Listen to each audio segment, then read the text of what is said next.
Hello everybody, welcome back to my channel. I'm here to film a video where I talk about some of my favorite books of the moment in my 24 years and a few months of life. I thought this would be a good video to film because it is a window into the soul of the person and what sort of ideas they resonate with and the perspective through which they view life and experiences. So with that being said, I wanted to share some books that I have here. I feel as though these books that I have right here very much inform me and my identity, but also my writing. I really enjoy writing in my free time. I mainly do sort of like creative prose, poetry, modge podge of things, but if you would like to check it out, I have a Substack, and also on my Instagram I post some little things here and there. But my Substack is Torn Pages and my handle is just my name, Kylie, and my Instagram is Kylie Writes. So if you would like to check out some of my work in that sphere where I'm not necessarily talking about books explicitly and more so sharing my own writing and things like that, it would mean a great deal if you check that out. And the books that I'm about to mention are very much, you know, points of inspiration for me and have been and will continue to be. So let's just jump right in because I feel like I'm probably gonna ramble a lot. The first book that I have is very much well beloved in the reading community, but also I find just like in general, I feel like On Earth We're Briefly Gorgeous had its mainstream moment when it came out, and rightfully so.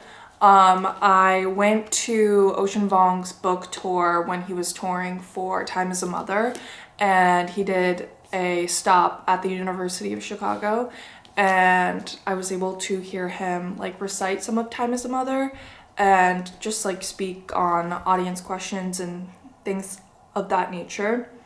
But that going to that talk further solidified my love for him as an author, and I think something that really inspires me is his writing style and how there are very much lyrical elements to his writing while still being very concise and almost pointed, not in a negative way because I know that word pointed kind of has a negative connotation, but it is precise in the way that it achieves the essence it's trying to evoke in words that are very beautiful yet very cutting. And you're just like, oh my god. But basically, if you don't already know, this book is marketed as fiction, but I would say it's kind of long form prose with a loose plot narrative weaving throughout, but it's certainly not hard and fast fiction. This book is written by Ocean Vuong and kind of directly addressing his mother. In the novel, he kind of fictionalizes himself through the main character, Little Dog, and it's effectively just a long letter talking about his own experiences and what he wished to share, and his mother having been an immigrant from Vietnam and his experience growing up in the East Coast as an Asian American and trying to navigate his queerness and all of that. And I think he encapsulates what it is to come of age in such a beautiful, I don't know how else to describe it other than it just being purely beautiful. And I think there is just something so special about the lens through which Ocean Vuong experiences the world around him. I just admire him so much. And while I am talking about On Earth We're Briefly Gorgeous, I do really enjoy both of his poetry collections very much, and I own both of them. And so this could kind of just be a blanket for Ocean Vuong as an author because I really, truly like love him in the most like parasocial way possible. That is how I feel about Ocean Vuong. The next book that I have is also poetry, and also for this one I would say this kind of translates to just this author in general, this author being Ada Limon. I've read a few of her poetry collections. She was at some point in the recent few years the poet laureate of the US, and she is amazing. Her work is very familial and introspective as well, but I also think a lot of her work is centered around her identity and her relationships to her family and people close to her. She also touches on the experience of being a woman, what it is to grapple with that. Also, I don't think I ever said the title of this, but this is called Bright Dead Things. A lot of her work is on Scribd. If you have Scribd, she is on there, and it's a very quick and easy way to access her work. But I do just want to kind of list off a couple pieces that I really liked. I'm not going to read them, but if you so desired to check them out, then these are the ones that I would urge you to read. The first one is The Quiet Machine. I really enjoyed that one. I really loved Relentless, as well as Torn. I also really enjoyed Glow, Accident Report in the Tall, Tall Weeds, The Good Fight, The Problem with Travel, Lashed to the Helm, All Stiff and Stark, After the Ice Storm, The Other Wish. Those are just, you know, a handful of works that I really enjoyed from this specific collection, but I also really enjoyed The Carrying, and I own Sharks in the Rivers, but I've only read about half of it thus far. But she is such an amazing poet, and if you fall in like a similar demographic to me, in whatever way that you would relate, I really do think you would enjoy Ada Limon if you haven't checked out her work already. I have recommended her to so many of my friends, and I really treasure her work. The next author that I have to talk about is a new author to me, and I'm still exploring her works, and I'm still trying to get a complete understanding of her perspective, but that is An Apprenticeship or The Book of Pleasures by Clarice Lispector. I loved this book, and I loved the fact that I didn't really know what was going on a lot of the time. I did talk about this book more in depth in my first video that I did, where I talked about some of my recent reads.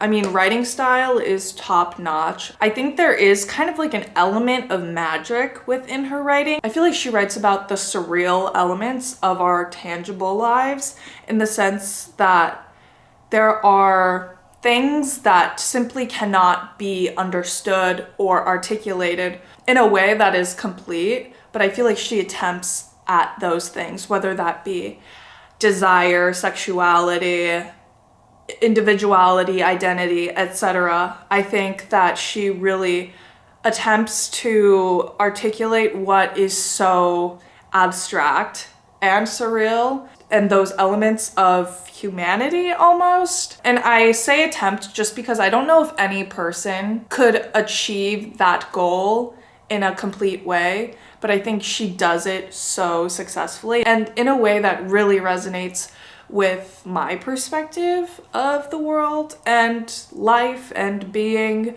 So yeah, I love Clarice Lispector, and I look forward to exploring her works throughout the years to come. So yeah, for those that are more familiar with Lispector's works, I would love to hear any recommendations as to like where I should go to next or whatever. I've read this, I've read her Penguin Little Classics, I forget what it's called, and I'm reading Agua Viva right now. So after those, what would you recommend? Let me know. The next book that I have to talk about isn't the most literary, I would say, but there's something so whimsical and amazing about this author, both in her writing and just her being, that I admire and really attempt to, you know, steal from just a little bit, and that is Little Weirds by Jenny Slate. I love Jenny Slate as a person. Marcel the Shell with Shoes On, this book, her comedy, I just really like, I don't know. I also have like a parasocial relationship to her. I read this when I was like going through it kind of a couple years ago, and it just really, it hit the spot. The point of my life where I was reading this, I felt really lost and unseen, if you will. I was really confused and insecure about like the person that I was, and I think this just really affirmed the feelings of like oddity and just, I don't know, the weirdness of like being an individual. I feel like this book reminded me that those things are good and those things are whimsical and fun, and they can be heavy and they can be difficult, and there are things that we will face, but there are things to be gleaned from those experiences that inform the people that we then become. I cried when I watched Marcel the Shell with Shoes On. I went with my friend Julia and we were just sitting there. It was like triggering to the inner child, like in a good way. She just is so gentle, yet so effective in what she's trying to communicate. And I just love her. I don't think I really talked about the structure of this, but it's effectively just a essay collection, kind of. And it's just about womanhood. She talks about her divorce and just little weird things. I also would like to point out some of the blurbs that I really enjoyed in here.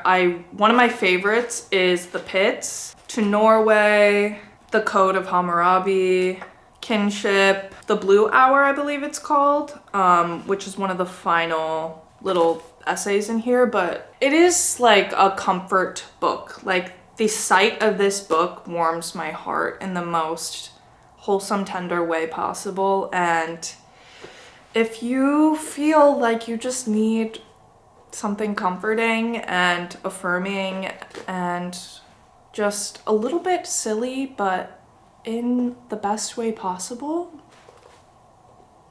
please, if you haven't, you must. The next book that I have to talk about is Never Let Me Go by Kazuo Ishiguro. I read this a couple years ago. I finished this book at my desk at work while I was like taking my lunch, but I was just sitting at my desk, and oh my gosh, I literally had to get up and exit the building because I was like, it was just like, it was waterworks. There's also a film with Keira Knightley, Carey Mulligan, and Andrew Garfield that is, I really enjoyed it, having read the book. I think particularly Carey Mulligan and Andrew Garfield are incredible in the film. And this book kind of confused me at first when I read the blurb because it seems very sci-fi and almost dystopic, but it is about these school children that are clones. But this takes place in a dystopic version of the 90s where these clones are created so that they can become organ donors for humans to cure cancer and other diseases. This book is very much about the human condition and the fleeting nature of life and relationships and why all of those things matter. This really is just like a reflection on what it is to be alive and what it is to have experiences and feel emotions and question your existence. And it's done through the form of these clones that eventually complete is their version of dying when they finish,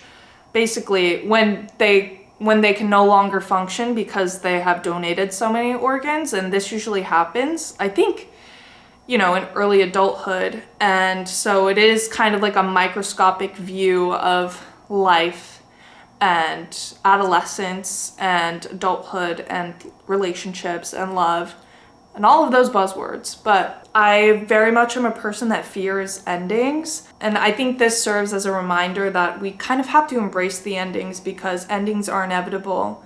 And just because something ends doesn't mean it is less valuable and all of the things like that. So I love this book. This is like a novel in the sense of there's a plot. The themes are more so communicated through the plot and other devices and less about the writing style, which is basically like why I liked all of the other books that I'm talking about. But this is like a novel. I don't know if that made sense, but yeah. So the next book I have to talk about, I actually don't have a physical copy of. That is Sister Outsider by Audre Lorde. And this is an essay collection. Audre Lorde is just like honestly one of the best nonfiction writers I've ever read. I have a poetry collection of hers that I've yet to read, but even in Sister Outsider, which is centered around some of the essays and lectures she gave, I really truly feel as though she has profound things to say. I think there are so many essay collections that are out there where it's like, oh, this is interesting, like it's a cool perspective, but I could have anticipated this. Whereas I really do think after having read Sister Outsider, there was like a change in the like axis of my perspective. It like shifted, and I really just appreciate and cherish that. And I really just loved this essay collection. I listened to it on audiobook. And then also for this one, I'll talk about some of the essays that I enjoyed from this. Poetry is Not a Luxury is a classic. Uses of the erotic as power, fantastic. All of these essays, by the way, I'm sure are Googleable, like one-off. The Master's Tools Will Never Dismantle the Master's House, also great. Man-Child, a Black Lesbian Feminist Response. Learning from the 60s, The Uses of Anger, Women Responding to Racism. Anyways, I just really cherish this book, and I love her. I read this over the summer. My excitement about this is still very fresh. Because she is still very new to me, but like it's just so good. Like there's nothing else I can say other than, oh my fucking god, this is so good. And I am so grateful for the reading experience, and I feel genuinely more educated having walked away from it. So that is that. And the last book that I have to talk about is a book by my favorite author of all time, and I make this woman my personality trait. Every bitch in my life knows that I love her, and she is me. I am she, except I'm not, but I wish. That is Virginia Woolf, and my favorite work of hers at the moment is The Waves. I'm trying not to rush through her work because, you know, there's only a finite number of her works out there, and I have the rest of my life to read her. But oh my god, like I feel like I am a huge fan of stream of consciousness style of writing, hence my love for Virginia Woolf and Clarice Lispector. And Clarice Lispector is also very heavily influenced by Virginia Woolf's work, and I think that like the reason why I feel so attracted to Lispector's work is because I really do love the structure and style of Virginia Woolf, and by structure there really isn't much. There is a plot that carries us through the book, but it's also just very internal. It's mostly just the thoughts of her characters. The majority of her novels are kind of following the thought process and meandering thoughts of her characters, and in that sense I think that is where the true essence of being lies, is in our thoughts. And I just really loved exploring that in The Waves. It is about this group of 6 friends that go to school together and eventually grow older, and you know, they kind of have crossing relationships in different ways, and it is so incredibly poetic and like visually tangible, and I really appreciate her experimental structure, especially having been a modernist writer. I would say, you know, there are more novels out there with a similar structure or a structure inspired by her out there now, but you know, she wasn't. I mean, she truly was one of the first people to do something like this, and she is so iconic because she did that, and she's that girl. I love her nonfiction, I love her essays, I loved Mrs. Dalloway. It's just, she's so good, she's so good. Before every chapter and kind of like the new phases of life, she has this kind of little exposition section. I am going to read some of the first lines of this book because it is that good. The sun had not yet risen.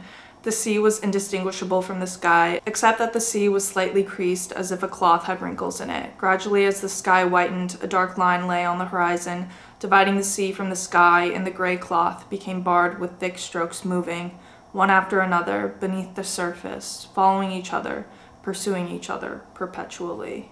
Like, oh my god. And that's the first paragraph, and you get a whole book of that. Like, what more can you ask for? Anyways, I'm very passionate about her. She is the love of my life. And I collect her books. Whenever I see a cool edition out in the wild, I cannot help but purchase it. And I'm trying to be more selective and not buy every single Virginia Woolf book that I see, because I have accumulated a good amount. And maybe I will show people my collection later down the line. We'll see.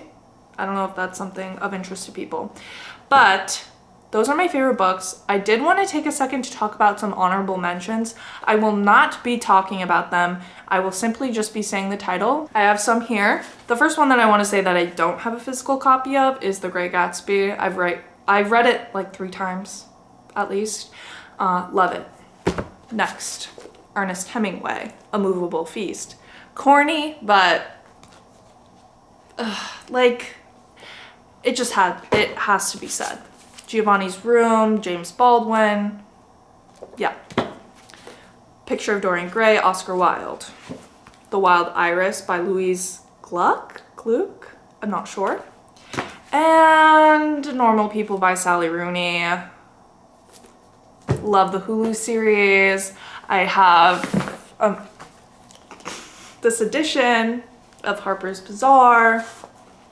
That's all I have to say about that. That is it for today's video. I hope you enjoyed, and again, plug to my Substack if you want to check out some of my writing. It's probably not as good as any of the people that I've mentioned in this video, but a girl can aspire to be at least a fraction of that. Hope that this kind of gives you a glimpse into the person that I am.